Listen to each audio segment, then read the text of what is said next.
Kim Chiu, pulutan na naman sa online. Mga fans, excited na sa pagpiyok ni Kim Chiu sa issue. Ang buong detalye, alamin!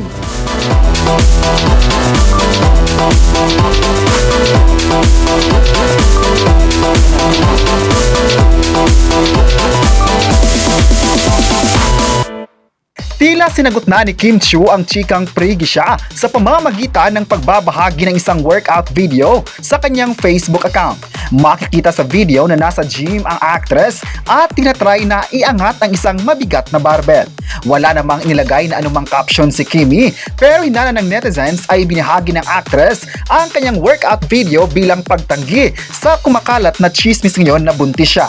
Pero mukhang hindi kumbinsido ang netizens dahil hinala nila ay old video ang pinost ni Kim Chiu. Matatanda ang nagsimula ang prigi issue kay Chinita Princess nang mapansing tila may baby bump ang actress sa latest photos at videos niya. Kaya ang tanong ng mga fanay ay kung buntis ba si Kim courtesy of Paolo Avellino.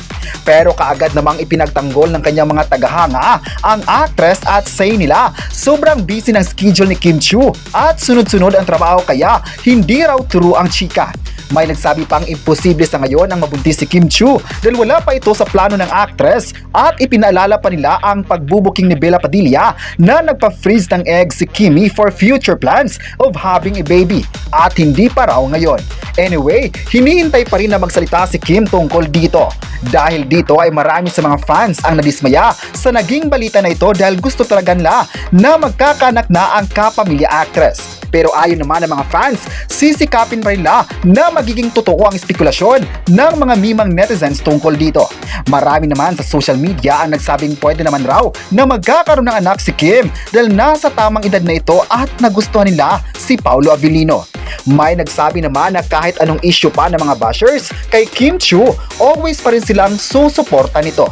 May nagsabi naman na paborito nila ang actress dahil mula noon at hanggang ngayon ay andyan ito para pasayahin ng mga fans. May nagsabi naman na excited ba nga sila sa kapamilya actress kapag nasa It's Showtime ito. Gusto kasi ng mga tao ang kanyang sense of humor. Kahit may mga taong ayaw sa kanyang estilo sa pagpapatawa, ngunit marami naman ang nagsabing hindi nila ipagpapalit ang kanilang Chinita Princess. May nagsabi naman na kahit anong mga issue pa ito ay never silang madidisappoint sa kapamilya na ang hangad lang ay magpapasaya ng milyon-milyong mga Pilipino. Proud pa nga ang mga fans sa ginawa ng actress dahil ipinakita nito ang katatagan bilang actress sa kabila ng mga maaanghang na salita mula sa mga bashers. Umaasa pa ang mga fans na sana marami pang mga proyekto ang makukuha ng idol nila sa ABS-CBN. Pero alam naman nila na maganda ang relasyon ni Kim Chiu sa kanyang mother network. At ngayon naman ay excited na ang lahat sa pagbisita ni Kim Chiu sa It's Showtime na kung saan ay gusto nila ang pagpapatawa nito. Kayo, ano ang masabi nyo na may pasabog na naman si Kim Chiu sa online? I-comment na kung gusto mo ba ang Chinita Princess at huwag kalimutang isubscribe ang ating YouTube channel.